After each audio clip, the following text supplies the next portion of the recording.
Page 284. The Noxious Poor. 1.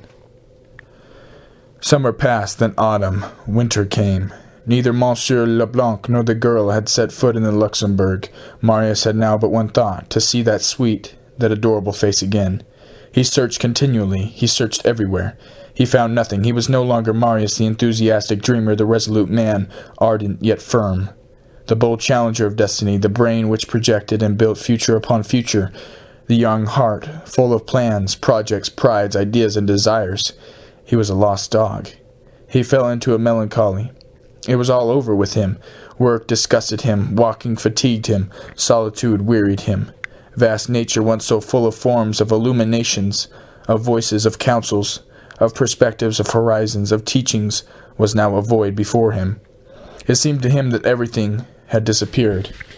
He still lived in the Gorbeau tenement. He paid no attention to anybody there. At this time, it is true, there were no occupants remaining in the house but himself and those Jondrettes whose rent he had once paid. Without having ever spoken, however, either to the father or to the mother or to the daughters, the other tenants had moved away or died, or had been turned out for not paying their rent. One day in the course of this winter he had got up and breakfasted, and was trying to set about his work when there was a gentle tap at his door. As he owned nothing, he never locked his door except sometimes, and that was very rarely when he was about some pressing piece of work, and indeed even when he was absent he left his key in the lock. There was a second rap, very gentle like the first. "Come in," said Marius. The door opened. "I beg your pardon, monsieur."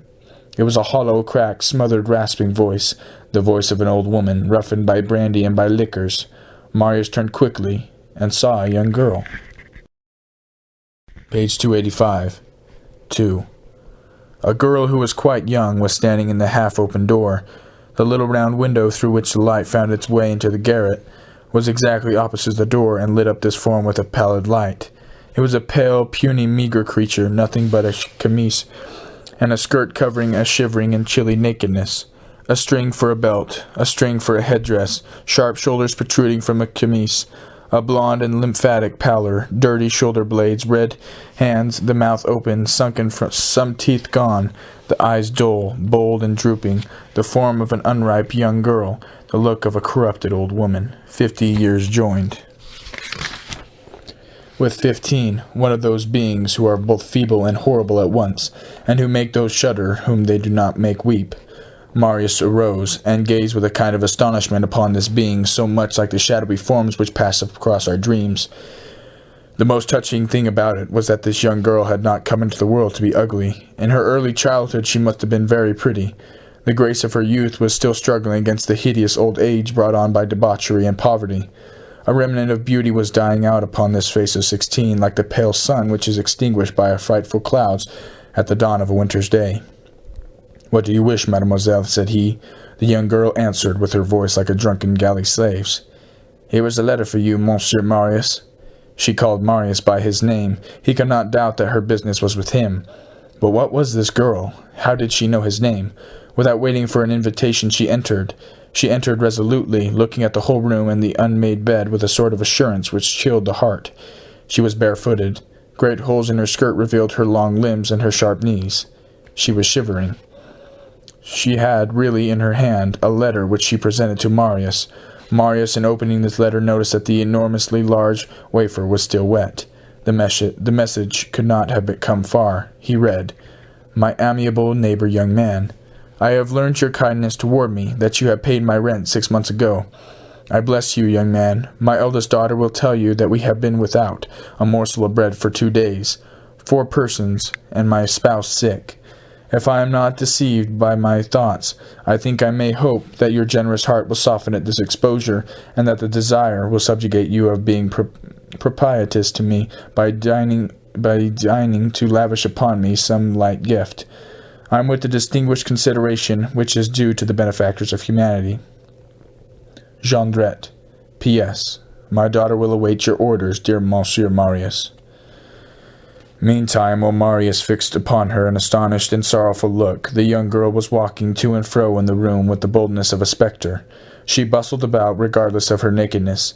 At times her camise, unfastened and torn, fell almost to her waist. She moved the chairs, she disarranged the toilet articles in the bureau. She felt of Marius's clothes. She searched over what there was in the corners. "Ah," said she, "you have a mirror."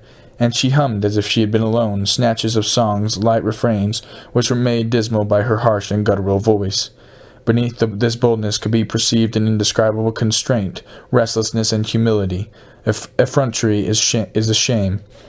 Marius was reflecting and let her go on. She went back to the table. "Ah," said she, "books." A light flashed through her glassy eye. She resumed, and her tone expressed that happiness of being able to boast of something to which no human creature is insensible. "I can read. I can." She hastily caught up the book which lay open on the table and read fluently. She put down the book, took up a pen, and exclaimed, "I can write too." She dipped the pen into the ink and turned toward Marius. "Would you like to see? Here, I am going to write a word to show." And before he had time to answer, she wrote upon the sheet a blank paper which was on the middle of the table. "The cons are here." Then she looked at Marius, put on a strange manner, and said to him, "Do you know, Monsieur Marius, that you are a very pretty boy?" At the same time, the same thought occurred to both of them, which made her smile, and made him blush. She went to him and laid her hand on his shoulder. "You pay no attention to me, but I know you, Monsieur Marius. I meet you here on the stairs, and then I see you visiting a man named Father Mabeuf, who lives out by the Austerlitz sometimes when I am walking that way. That becomes you very well, your tangled hair." Her voice tried to be soft, but succeeded only in being very low. Some of her words were lost in their passage from the larynx to the lips, as upon a keyboard in which some notes are missing. Marius had drawn back quietly. Meanwhile, she had unfolded a petition addressed to the beneficent gentleman of the church Saint-Jacques du Haut-Pas. "Here," said she, "this is for the old fellow who goes to Mass, and this, too, is the hour. I'm going to carry it to him. He will give us something perhaps for breakfast." Then she began to laugh, and added, "Do you know what it will be if we have breakfast today? It will be that we shall have had our breakfast for day before yesterday, our dinner for day before yesterday, our breakfast for yesterday, our dinner for yesterday, all that at one time this morning. Yes, zounds, if you're not satisfied, stuff till you burst, dogs." This reminded Marius of what the poor girl had come to his room for. He felt in his waistcoat. He found nothing there. The young girl continued, seeming to talk as if she were no longer conscious that Marius was there present. "Sometimes I go away at night. Sometimes I do not come back. Before coming to this place, the other winter we lived under the arches of a bridge. We hugged close to each other so as not to freeze. My little sister cried, 'How chilly the water is.' When I thought of drowning myself, I said, 'No, it is too cold.' I will go all alone when I want to. I sleep in the ditches sometimes. Do you know, at night when I walk along the boulevard, I see the trees like gibbets. I see all the great black houses like the towers of Notre Dame. I imagine that the white walls are the river. I say to myself, here, there is water there. The stars are like the illumination lamps. One would say that they smoke, and that the wind blows them out. I am confused as if I had horses breathing in my ear. Though it is night, I hear the hand organs and the spinning wheels. I don't know what I think that somebody is throwing stones at me. I run without knowing it. It is all a whirl. All a whirl. When one has not eaten, it is very queer." And she looked at him with a wandering eye. After a thorough exploration of his pockets, Marius had at last got together 5 francs and 16 sous. This was at the same time all that he had in the world. "That is enough for my dinner today," thought he. "Tomorrow we will see." He took the 16 sous and gave the 5 francs to the young girl. She took the piece eagerly. "Good," said she. "There is some sunshine." She drew her camise up over her shoulders, made a low bow to Marius, then a familiar wave of the hand, and moved toward the door, saying, "Good morning, monsieur." On her way she saw on the bureau a dry crust of bread moulding there on the dust. She sprang upon it and bit it, muttering, "That is good. It is hard. It breaks my teeth." Then she went out. Page 290. 3. For 5 years Marius had lived in poverty, in privation, in distress even. But he perceived that he had never known real misery. Real misery he had just seen. It was this sprite which he had just passed before his eyes. In fact, he who has seen the misery of man only has seen nothing. He must see the misery of women. He who has seen the misery of woman only has seen nothing. He must see the misery of childhood. This young girl was to Marius a sort of messenger from the night. She revealed to him an entire and hideous aspect of the darkness. Marius almost reproached himself from the fact that he had been so absorbed in his reveries and passion that he had not until now cast a glance upon his neighbors. Paying their rent was a mechanical impulse. Everybody would have had that impulse, but he, Marius, should have done better. What, a mere wall separated from these abandoned beings who lived by groping in the night without the pale of the living? He came in contact with them. He was in some sort the last link of the human race which they touched. He heard them live, or rather breathe, beside him, and he took no notice of them. Every day, at every moment, he heard them through the wall, walking, going, coming, talking, and he did not lend his ear. And in these words there were groans, and he did not even listen. His thoughts were elsewhere, upon dreams, upon impossible glimmerings, upon loves in the sky, upon infatuations, and all the while human beings, his brothers in Jesus Christ, his brothers in the people, were suffering death, agonies beside him, agonizing uselessly. He had even caused a portion of their suffering and aggravated it. For had they had another neighbor, a less chimerical one, and more observant neighbor, an ordinary and charitable man, it was clear that their poverty would have been noticed, and their signals of distress would have been seen, and long ago perhaps they would have been gathered up and saved. Undoubtedly they seemed very depraved and very corrupt, very vile, very hateful, even, but those are rare who fall without becoming degraded. There is a point, moreover, at which the unfortunate and the infamous are associated and confounded in a single word, a fatal word. Les Miserables. Whose fault is it? And then it is not. The fall is the lowest, that charity ought to be the greatest. When he thus preached to himself, for there were times when Marius, like all truly honest hearts, was his own monitor, and scolded himself more than he deserved, he looked at the wall which separated him from the Jondrettes, as if he could send his pitying glance through that partition to warn those unfortunate beings. The wall was a thin layer of plaster, upheld by laths and joints, through which, as we have just seen, voices and words could be distinguished perfectly. None but the dreamer Marius would not have perceived this before. There was no paper hung on this wall, either on the side of the Jondrettes or on Marius's side. Its coarse construction was bare to the eye. Almost unconsciously Marius examined this partition. Sometimes reverie examines, observes, and scrutinizes as thought would do. Suddenly he arose. He noticed toward the top, near the ceiling, a triangular hole, where 3 laths held a space between them. The plaster which should have stopped this hole was gone, and by getting upon the bureau he could see through that hole into the Jondrette's garret. Pity has and should have its curiosity. This hole was a kind of Judas. It is lawful to look upon misfortune like a betrayer for the sake of relieving.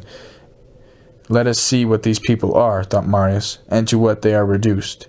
He climbed upon the bureau, put his eye to the crevice, and looked. Page 292. 4.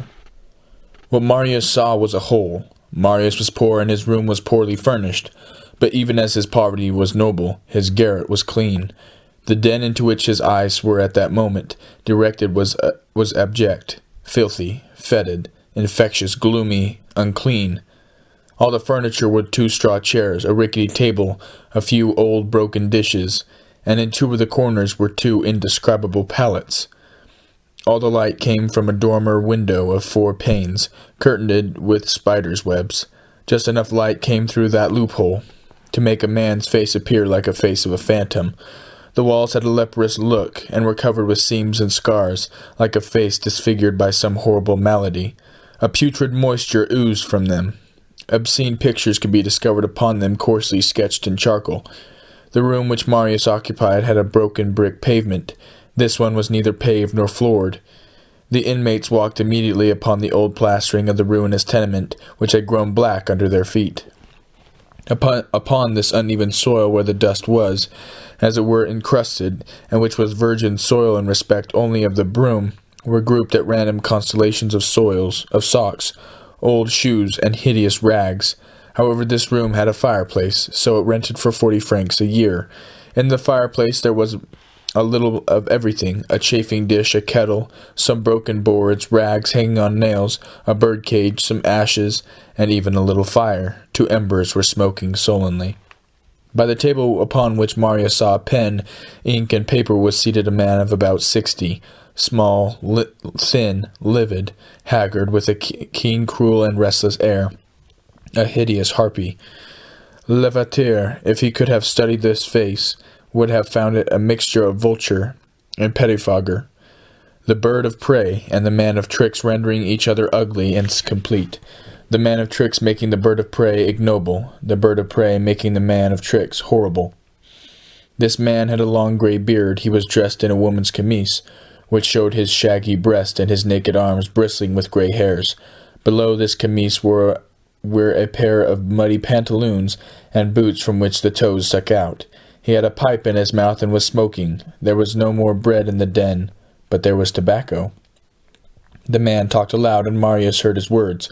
To think that there is no equality, even when we are dead. Look at Pierre Lachaise. The great, those who are rich, are in the upper part, in the avenue of the Acacias, which is paved. They can go there in a carriage. The low, the poor, the unfortunate, they are put in the lower part, where there is mud up to the knees and holes in the wet. They are put there so that they may not rot, so that they may rot sooner. You cannot go to see them without sinking into the ground. Here he stopped, struck his fist into the table, and added, gnashing his teeth, "Oh, I could eat the world." A big woman, who might have been 40 years old or 100, was squatting near the fireplace upon her bare feet. She also was dressed only in a chemise and a knit skirt patched with pieces of old cloth. A coarse tow apron covered half the skirt. Although this woman was bent and drawn up into herself, it could be seen that she was very tall. She was a kind of giantess by the side of her husband. She had hideous hair, light red sprinkled with grey, that she pushed back from time to time with her huge shining hands, which had flat nails. Upon one of the pallets Marius could discern a sort of slender little wan girl, seated almost naked, with her feet hanging down, having the appearance neither of listening, nor of seeing, nor of living. The younger sister, doubtless, of the one who had come to his room. She appeared to be 11 or 12 years old. She was of that sickly species which long remains backward, when pushes forward rapidly and all at once. These sorry human plants are produced by want. These poor creatures have neither childhood nor youth. At 15 they appear to be 12, at 16 they appear to be 20. Today a little girl, tomorrow a woman. One would say that they leap through life, to have done it with it sooner. This being now had the appearance of a child. Nothing, moreover, indicated the performance of any labor in this room, not a loom, not a wheel, not a tool. In one corner a few scraps of iron, in an equivocal appearance. It was that gloomy idleness which follows despair, and which precedes the death agony. Marius looked for some time into that funeral interior, more fearful than the interior of a tomb, for here were felt the movements of a human soul, and the palpitation of life. The man became silent. The woman did not speak. The girls did not seem to breathe. The man muttered out, "Rabble, rabble, all is rabble." Page 294. 5. Marius, with a heavy heart, was about to get down from the sort of observatory he had extemporized, when the sound attracted his attention and induced him to remain in his place. The door of the garret was hastily opened. The eldest daughter appeared upon the threshold. On her feet she had coarse men's shoes covered with mud, which had been splattered as high as her red ankles, and she was wrapped in a ragged old gown, which Marius had not seen upon her an hour before, but which she had probably left at his door that she might inspire the more pity, and which she must have put on upon going out. She came in, pushed the door to behind her, stopped to take a breath, for she was quite breathless, then cried with an expression of joy and triumph, "He is coming!" The father turned his eyes, the woman turned her head, the younger sister did not stir. "Who?" asked the father. "The gentleman." "The philanthropist?" "Yes." "Of the Church Saint-Jacques?" "Yes." "There, true, he is coming." "He is coming in a fiacre. In a fiacre? It is Rothschild." The father arose. "And you are sure, then, sure he is coming?" "The brute may have forgotten the address. I will bet that the old fool—" Just then there was a light rap at the door. The man rushed forward and opened it, exclaiming with many low bows and smiles of adoration, "Come in, monsieur. Deign to come into my noble benefactor, as well as your charming young lady." A man of mature age and a young girl appeared at the door of the garret. Marius had not left his place. What he felt at that moment escapes human language. It was she. Whoever has loved knows all the radiant meaning contained in the 3 letters of this word. She. It was indeed she. Marius could hardly discern her through the luminous vapor which suddenly spread over his eyes. It was that sweet absent being, that star which had been in his light for 6 months. It was that eye, that brow, that mouth, that beautiful vanished face which had produced night when it went away. The vision had been an eclipse. It was reappearing. She appeared again in this gloom, in this garret, in this shapeless den, in this whore. Marius suddenly shuddered desperately. What? It was she. The beating of his heart disturbed his sight. He felt ready to melt into tears. What? At last he saw her again after having sought for her so long. It seemed to him that he had just lost his soul, and that he had just found it again. She was still the same, a little paler only. Her delicate face was set in violet velvet hat. Her form was hidden under a black satin pelisse. Below her long dress he caught a glimpse of her little foot, squeezed into a silk buskin. She was still accompanied by Monsieur Leblanc. She stepped into the room and laid a large package on the table. The elder Jondrette girl had retreated behind the door and was looking upon that velvet hat, that silk dress, and that charming happy face, with an evil eye. Page 296. 6. Monsieur Leblanc approached him with his kind and compassionate look, and said to the father, "Monsieur, you will find in this package some new clothes, some stockings, and some new coverlids. Our angelic benefactor overwhelms us," said Jondrette, bowing down to the floor. Then stooping to his oldest daughter's ear, while the two visitors were examining this lamentable abode, he added rapidly in a whisper, "Well, what did I tell you? Rags, no money, they are all alike."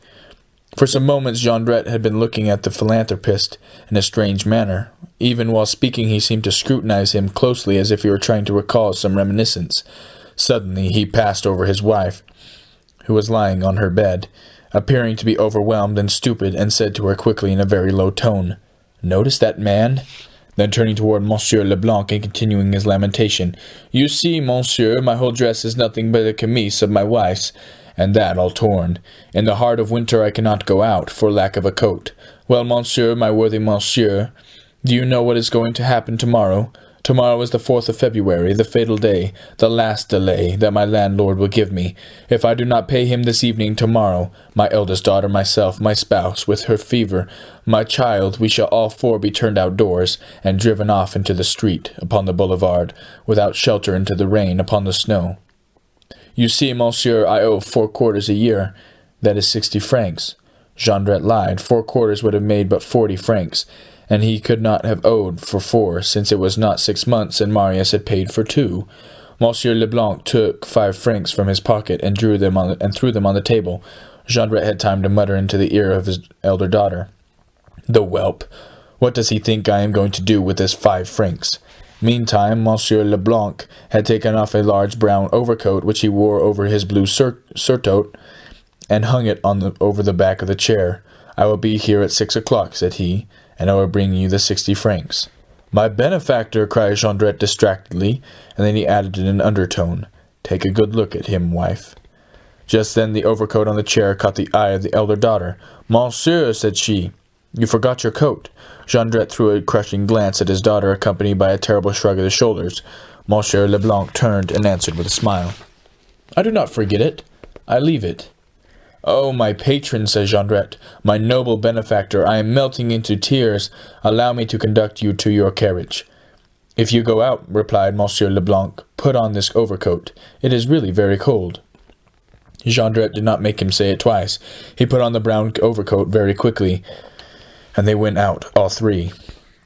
Jondrette preceding the 2 strangers. Marius had lost nothing of all this scene, and yet in reality he had seen nothing of it. His eyes remained fixed upon the young girl. His heart had, so to speak, seized upon her, and enveloped her so entirely from her first step into the garret, during the whole time she had been there.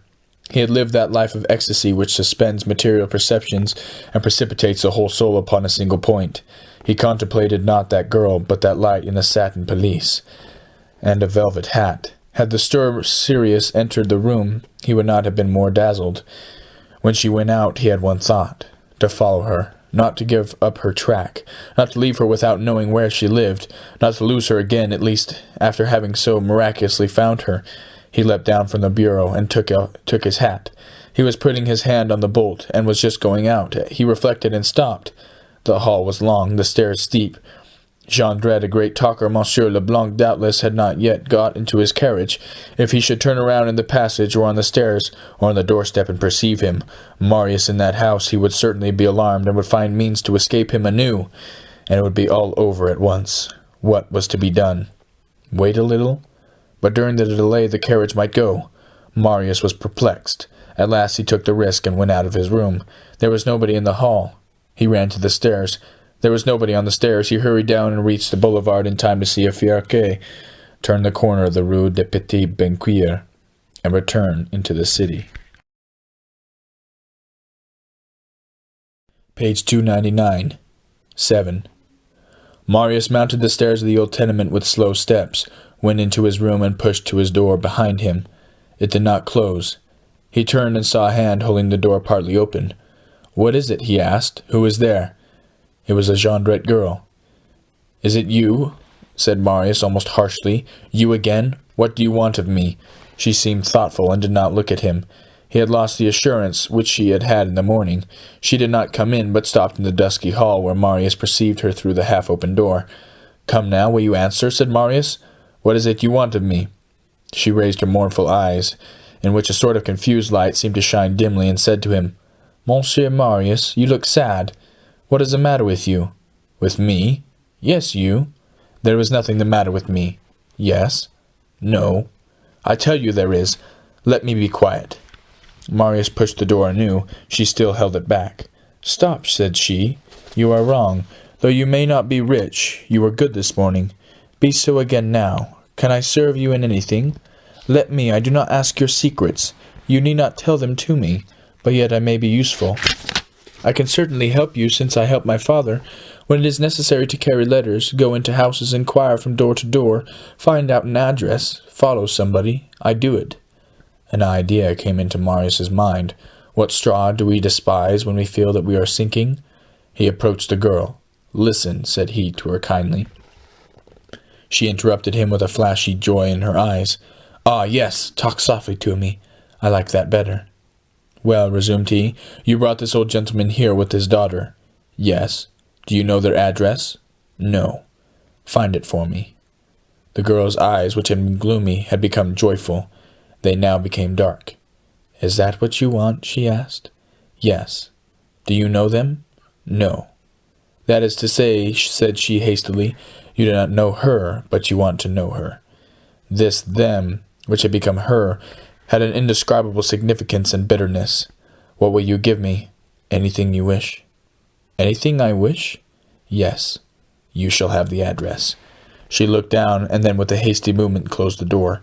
Marius was alone. He dropped into a chair with his head and both elbows on the bed, swallowed up in thoughts which he could not grasp, as if he were in a fit of vertigo. Suddenly he was violently awakened from his reverie. He heard the loud, harsh voice of Jondrette pronounce these words for him, full of the strangest interest. "I tell you that I am sure of it, and I recognized him." Of whom was Jondrette talking? He had recognized whom? Monsieur Leblanc? What, did Jondrette know him? Was Marius just about to get this sudden and unexpected way, all the information the lack of which made his life so obscure to himself? Was he at last to know whom he loved, who that young girl was, who her father was? Was the thick shadow which enveloped them to be rolled away? Was the veil to be rent? Oh, heavens! He sprang rather than mounted upon the bureau, and resumed his place near this little aperture in the partition. He again saw the interior of the Jondrette den.